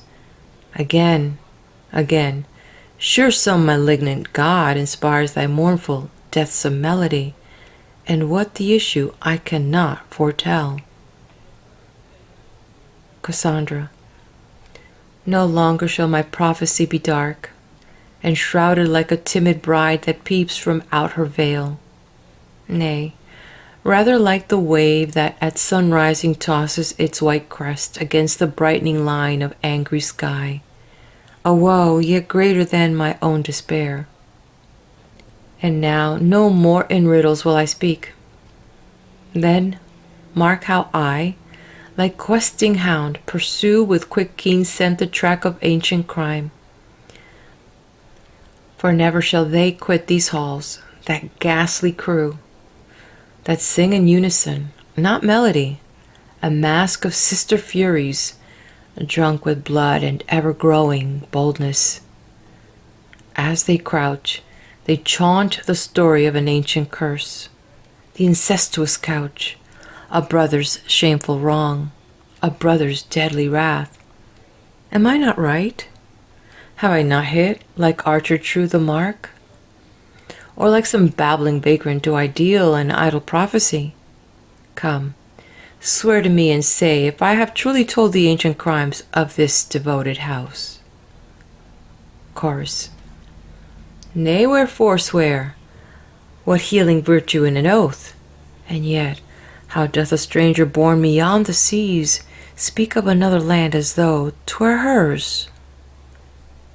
Cassandra. My prophet lore was by Apollo given. Chorus. Was it for love of thee the god was moved? Cassandra. Yes, but till now from shame I dared not speak. Chorus. And they who fare well grow dainty in their talk. Cassandra. Full was the measure of his love and grace. Chorus. And were you joined in wedlock's solemn bond? Cassandra. I pledged my troth, and then deceived the god. Chorus. But not until the soothsayer's art was thine? Cassandra. Even then I had foretold my country's woes. Chorus. And didst thou go unscathed by Loxia's wrath? Cassandra.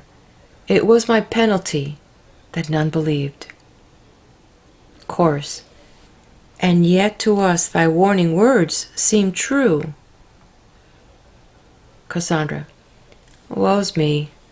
Once more the spirit of my art, my true and dreadful art, comes over me, and racks and rends me as I strive to speak. Lo, where they crouch like phantoms of a dream, the forms of children foully done to death by their own kindred, holding in their hands their own flesh and their entrails. Piteous sight, on which their sire himself must feast anon. And now, in retribution for these deeds, there plotteth one against my master's life. My master? Yes, for am I not a slave? There plotteth, wallowing in another's lair, a treacherous, craven lion in the house, and little dreams the conqueror of Troy, the ruler of the fleet, how she, forsooth, with tongue of hateful dog and foaming mien, like some sad secret destiny, shall bring these woeful fortunes to their fatal end. She dares it all. The woman dares to be the slayer of the man. But how shall I rightly declare her? Amphisbene dire? Or some rock-haunting Scylla, fatal curse of mariner? Or raging dam of hell, breathing fierce war on kith and kin and friends? Hark, how she shouted over him as men shout when turns the battle. Yes, she feigns to feel joy in his safe return. But 'tis all one whether my words gain credence, time shall show. And thou ere long shalt see, and pitying own I was, in sooth too, true, a prophetess. Chorus. When thou didst tell me at Thyestes' feast, I understood, and held my breath for awe, to hear the truth, the very truth declared. But for the rest of thy mysterious words, like runner in a race, I run at fault. Cassandra. Thou Agamemnon's death thyself shalt see. Chorus. Hush! Wretched woman, keep thy lips from ill. Cassandra. This is an ill beyond the healer's art. Chorus. May heaven in mercy spare what you foretell. Cassandra. While you protest, they plan the murderous deed. Chorus. Who is the man to do this cursed act? Cassandra. Your question shows you miss my true intent. Chorus. I cannot comprehend these guilty plots. Cassandra. 'Tis not because I do not speak thy tongue. Chorus. A. And canst prophesy, though dark thy speech. Cassandra. Gods, I'm consumed by the prophetic fire. Woe's me, Apollo, slayer of the wolves. This human lioness, the base wolf's mate, what time the generous lion's far from home shall murder me. A. As she whets her sword to slay the man, like one who drugs the bowl, she pours into the cup of wrath my life, repaying by my death my bringing here.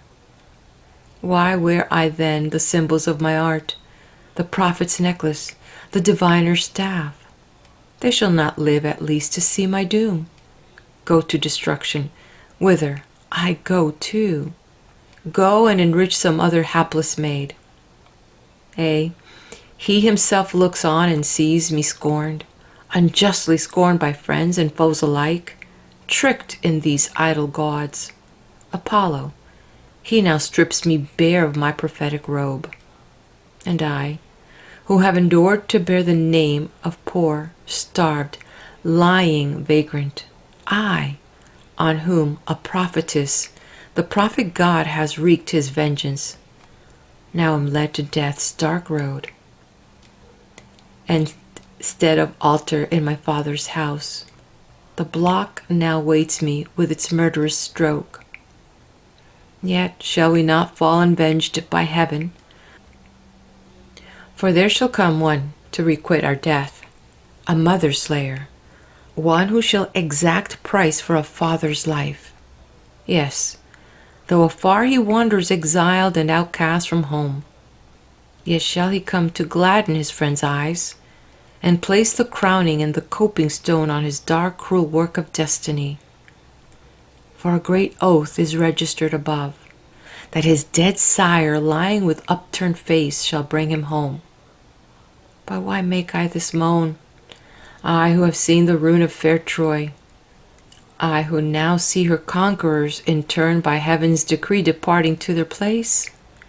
Shall I not also go and dare to die? I make my prayer unto the gates of death, that without moan or struggle, while life's blood flows freely neath the mortal stroke, my spirit may pass away, and my eyes close in night. Chorus.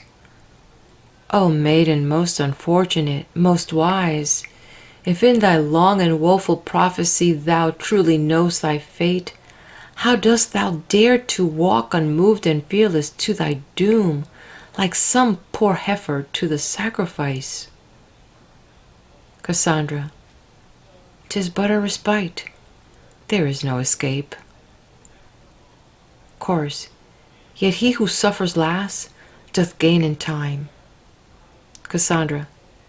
My day hath come. 'Twere little worth to fly. Chorus. Thy daring spirit leads thee to thy doom. Cassandra. Yet to die nobly is a gift from God. Chorus.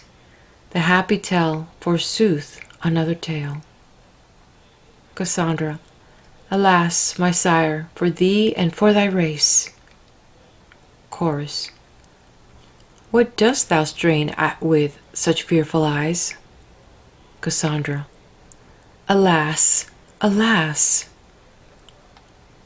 Chorus. What is this secret terror of thy soul? Cassandra. The smell of blood is clinging to these walls. Chorus. 'Tis but the odor of the sacrifice. Cassandra. Nay, 'tis the reek as of some charnel house. Chorus. Thy words at least breathe not of Syrian balm. Cassandra. Yes, I will go, and in these halls will chaunt the dirge of Agamemnon and myself. Enough of life.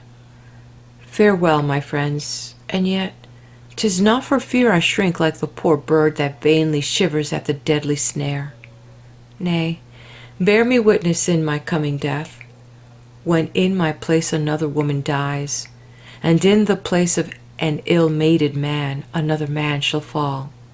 Witness my words. I claim this boon as one about to die. Chorus. Thou hast my pity in thy foreseen doom. Cassandra. Yet once again I'll sing my dying strain, and as I look the last time on the sun, I call on my avengers to repay vengeance upon my murderers for me, a helpless captive and an easy prey. Alas for human fortunes, in the hour of triumph shaken by a shadow's shade, and in adversity their record washed as with a sponge from off the page of life. Of two such ills, I pity most the last. Cassandra enters the palace. Chorus. Alas for human happiness, howsoever great it be, mortals never wish it less. Never comes satiety. No man warns the rich and great from the shelter of his gate.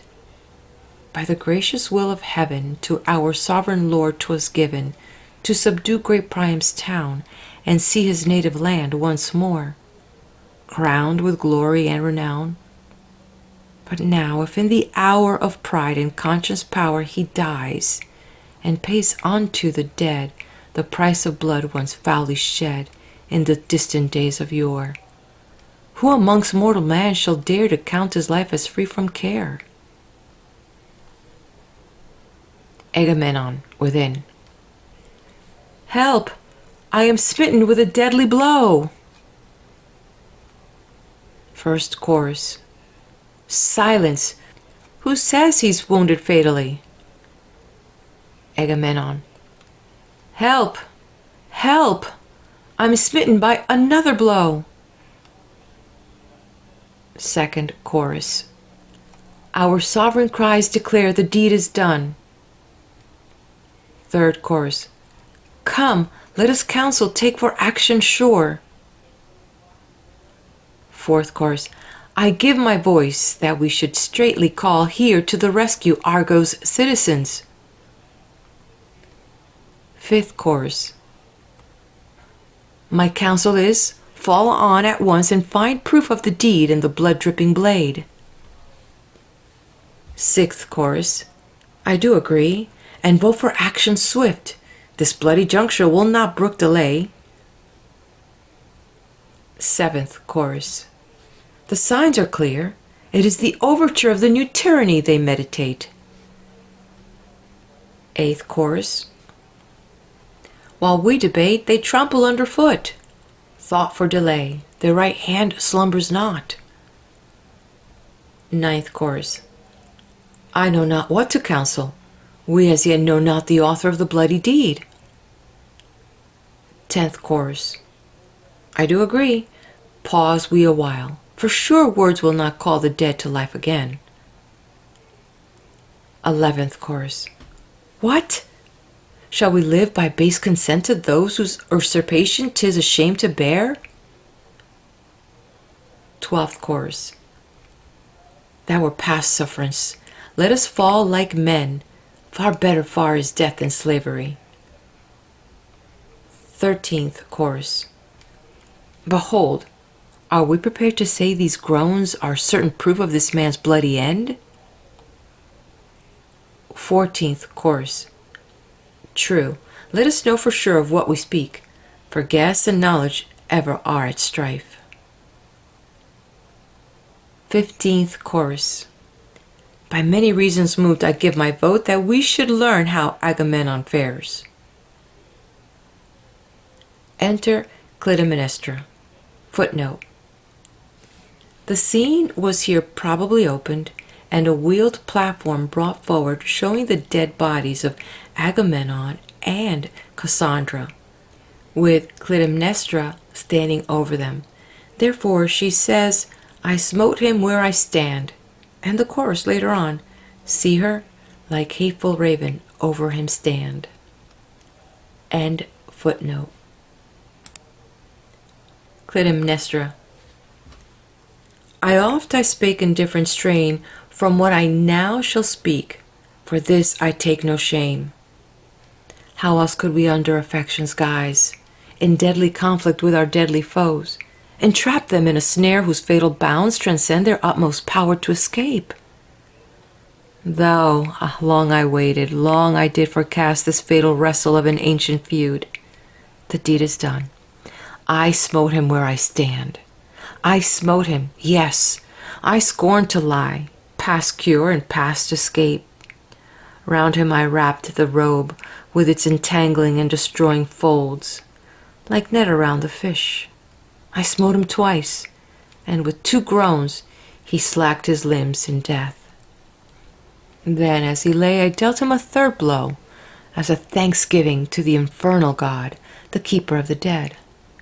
The chafing sore in rage and impotence he falls and dies, and as in blood he gasps away his breath, 1 drop of that black gory dew springs forth and falls upon me, with as soft a touch as heaven sent rain upon the teeming corn. Wherefore, ye Argive elders, shout for joy, if ye rejoice. I glory in the deed, and were it meet, I would libation make over this corpse, for just it were that he who filled our cup with curses to the brim in life should dying drain it to the dregs. Chorus. We marvel at thy bold bad speech, who thus over thy murdered husband boastest loud. Clytemnestra. Ye reason within me, even as though I were some witless woman. Praise me, as ye list, or blame, 'tis all alike. Yet I will say, with fearless heart, to those who shall know me well, here Agamemnon lies, my husband once, and now a corpse, the work of my right hand, my justice-dealing hand. My say is said. Chorus. In earth's dark breast, what poison's weed, what drug from out the flowing sea has maddened thee to do this deed and take this load of guilt on thee? Thou hast on thee a people's hate, thou hast cast off and slain thy mate, and thou from Argos shall most surely be outcast and loathed for thy impiety. Clytemnestra. And dare you solemnly adjudge me thus to public hatred and to exile's ban? You who did never charge reproof on him, who with unnumbered sheep within his folds, and, as though slaughtering some worthless beast, chose his own daughter for the sacrifice, my dearest darling, by her blood to charm into repose the boisterous winds of Thrace. Was it not meet in retribution just for such foul crimes to cast him forth the land? Yet soon as you hear tell of my misdeeds, straightway you judge me guilty. But beware, you threaten one who renders like for like. Rule me, if you by the strong hand can rule. But if God otherwise decree, be sure you shall learn wisdom, though you learn it late. Chorus. Proud of soul and speech thou art, murder maddens in thy heart, and there glistens on thy brow a dark spot that will not go, and cries for vengeance. But the time shall surely come, when friendless thou stroke for stroke, and blow for blow, shall expiate thy deadly crime. Clytemnestra. Hearken ye further to my solemn oath. Yes, I swear by the vengeance I have wrought for my dead child, by Anthi, goddess stern, and the dread fury, unto whom this day I sacrifice that man, I have no thought, so long as he, Aegisthus ever kind, my buckler of defense, abideth here, lighting my fire upon the household hearth, I have no thought to tread the halls of fear. Yes, lo he lies, that woman's paramour, the minion of his Trojan Chrysides. Lo too she lies, captive and soothsayer, the fortune-telling partner of his couch, his faithful friend and mate, who shared with him the rude seats of his ship. They have fared well. He here lies dead, she by her lover's side, like swan that shawns her death wail, she too lies, and in her death a dainty vengeance brings for the wrong done unto my marriage bed. Chorus. Would that with cut the pang of pain, or fret of slow disease, swift death might come with endless sleep and bring unto me ease. Now that my dearest lord and king, through a woman's suffering, by a woman's hand lies slain. Insensate Helen, thou didst once destroy lives, many lives beneath the walls of Troy. Alone thou didst it. Now again thou givest gloom and perfect life to that immemorial strife which once blazed high within these halls, and now upon their master falls, with doom and desolation rife. Clytemnestra. Seek not death to set thee free. Blame not Helen, as though she alone upon our host had brought death and ruin, and had wrought never-ending misery. Chorus. Dark fiend, whose vengeful force doth fall on thy twin line and royal hall of ancient Tantalus, thy sway wielded by a woman's hand, smites like stroke of piercing brand. See her, mark her, where he lay, like hateful raven over him stand, chaunting a foul discordant lay. Clytemnestra. Rightly, truly dost thou name in thy words the cause of ill, the ancient demon of the race, from whom the lust of blood once came, by whom that lust is nurtured still. For ere the old wound heals, the new one bleeds apace. Chorus. In mighty strength, in deadly ire, comes that demon's visitation, and in sequence grim conspire insatiate woe and desolation. But Jove, alas Jove, alone this woe has caused, this deed has wrought, for amongst mortals there is naught but by Jove's will and power is done. O my gracious Lord and King, how shall I bewail thy fate? How to thee my tribute bring, tender and affectionate? In this spider's web entangled, slain by an unholy death, by the two-edged falchion mangled, dying thou didst yield thy breath. Woe for thy bloody and unhonored tomb, woe for the cruel and perfidious doom. Clytemnestra. Think not I did the deed, nor dream that I am truly what I seem.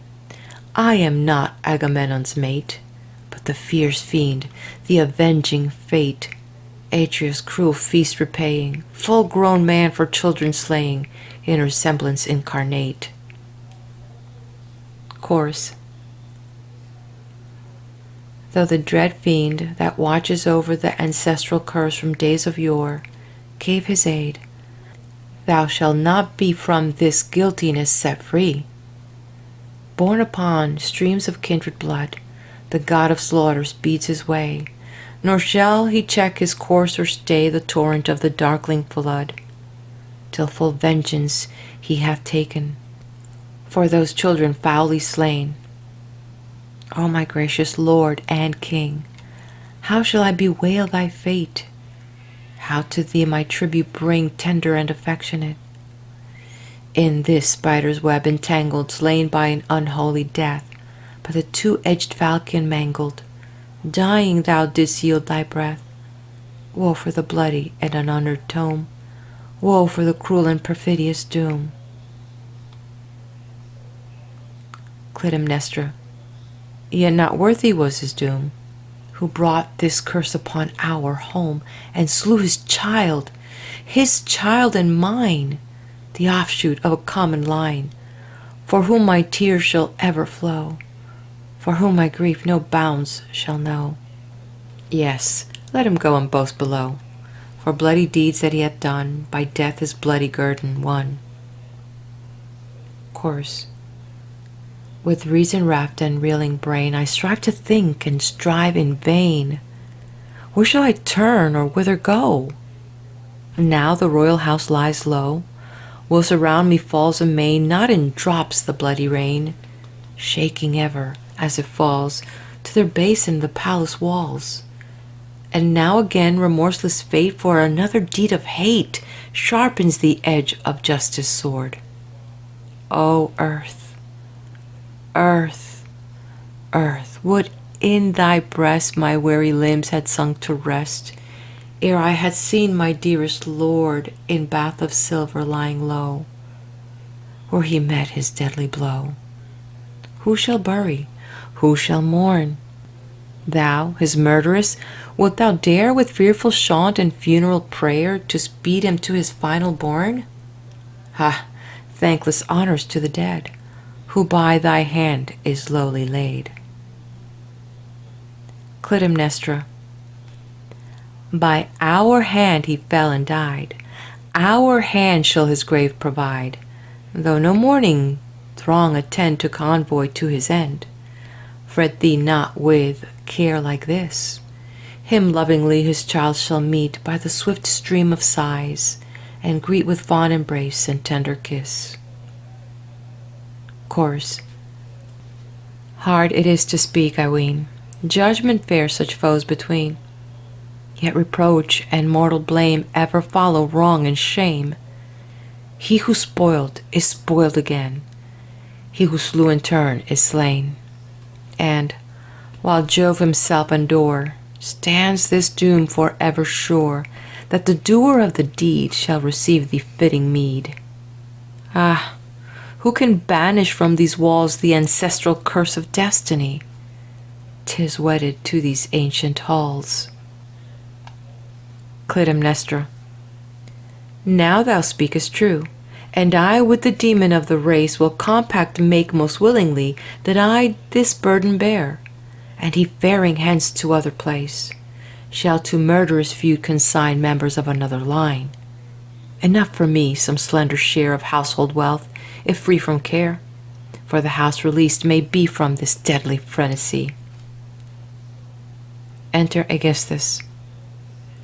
Aegisthus.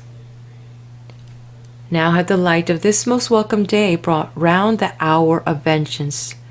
Surely now the blessed gods, avengers of men's sins, watch from high heaven these cursed deeds of wrong. So say I now, when, to my heart's content, I see him lie entangled in the robe, whose woven meshes the dread Furies cast around him, and behold him expiate in his own death his father's treachery. For this man's father, Atreus, when of yore he ruled in Argos, moved by rivalry, drove from his home and native land my sire, Thyestes, his own brother. Yet ere long returned Thyestes from his exile, and, sitting a suppliant at the household hearth, found an escape from punishment and death. And then, in token of good faith and love, Atreus, the accursed father of this man, making pretense of gladsome holiday, in solemn banquet, spread before my sire the flesh of his own children. At the board Atreus sat all apart, in fragments small, mincing the tender joints of hand and foot, while, all in ignorance, my sire partook the fiendish food disastrous to our house. But when he knew the truth, spurning the feast, and sickening over the loathly butchery, with loud lament and imprecations dire on the Pelopide, he made his prayer, that deep destruction might overwhelm the race. Therefore this man was slain, and therefore I did righteously devise this deed of blood, I who was once with my sad sire driven forth, his 13th child, a tender babe, and whom avenging justice hath brought back today. Far off I wove the cunning snare, far off I smote him, and death were welcome now, that I see him within the toils of vengeance taken. Chorus. Foul fare the man who vaunts himself upon others' calamities. Foul the boast that thou alone didst plan and do this murderous deed. The wrath and fury of a people's hate, be well assured, shall fall upon thy head. Aegisthus. Darest thou speak thus to me, presumptuous slave, the lowest rower in the ship of state? Old as thou art, thou shalt perforce with grief learn to be wise. For chains and hunger's pangs are stern physicians to the wayward mind, even of old age. Hast thou not eyes to see? Kick not against the pricks, lest thou shouldst fall. Chorus. And couldst thou, woman, plot against thy lord, the warrior lord returning from the fight, foul murder and dishonor? Thou who wert the guardian of this house. Aegisthus. Forbear, these words are the forerunners of a bitter strife. Thy tongue hath none of Orpheus' harmony. For by the gladsome strains of his sweet voice he drew all nature captive. Thou, like cur, whose senseless yelping angers but harms not, shalt be led captive, till thou learnst to be gentler of speech. Chorus. And dream thou, then, fair lord, that thou forsooth shalt rule in Argos? Thou who didst plot, but darest not do the deed? Aegisthus. Treason is woman's work. She did the deed. For I, his ancient foeman, was suspect, and might not slay him. But his hoarded wealth is mine, and makes me king in Argos now. And every rebel I will bind, like colt overfed and wanton, in a heavy yoke, till hunger pangs and darkness kindred power tame his unruly spirit to obey. Chorus. Coward, thou didst not dare to slay thy foe, but she, his wife, abhorred of God and man, she did the deed. And lives Orestes yet? Lives he to come with favoring fortune's aid, and vengeance take on this accursed pair? Aegisthus. Beware, a reckoning comes for speech like this. Chorus. Ho to the rescue, strife is near at hand. Aegisthus. Footnote. The line here is wanting in the original. End footnote. Chorus. Ho there, my comrades, out with every blade. Aegisthus. I too fear not to die with hand on hilt. Chorus. We take thee at thy word, for die thou shalt. Clytemnestra. Forbear, dear friend, we will not shed more blood. enough, more than enough of woe is wrought, and sad the harvest which our hands must reap. Go hence, old men, to your appointed homes before you suffer aught.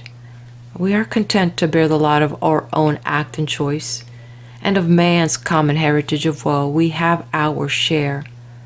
Us the fell demon's wrath hath sorely smitten, such the counsel which a woman gives, if men will heed her words. Aegisthus.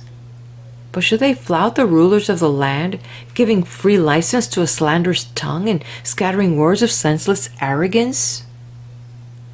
Chorus. A free-born Argive knows not how to cringe. Aegisthus. The day will come when I shall reach thee yet. Chorus.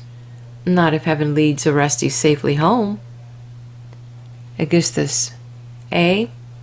Outcasts feed their minds on airy hopes.